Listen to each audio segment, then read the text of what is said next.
Hey guys, welcome to Cooking on Budget for Two. I'm gonna show you how to make fresh minced garlic that you can keep in your fridge for months.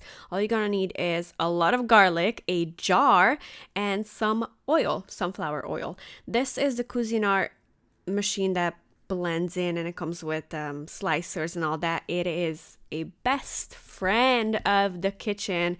It's so useful and it does the job so quick. So I'm gonna mince up this garlic until it's very fine, but you can still see a little bits of it. And you can add salt, but you don't have to because the oil is gonna preserve it and it's gonna be good in your fridge for months. And whenever you need some garlic, you just take a spoon out of this.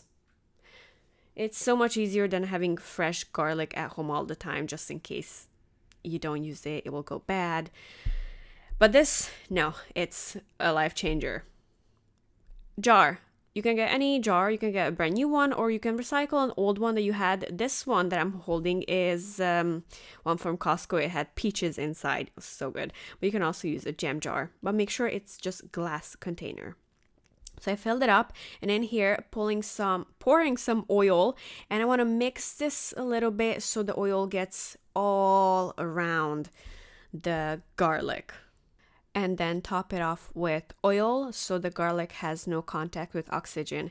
Get a small paper towel and clean off the edge if you got any garlic on it, because if you don't, it will grow mold on it and that's no fun. You can trash this whole thing out then. That's it. Tie the lid on and store it in your fridge for up to 4 or 5 months.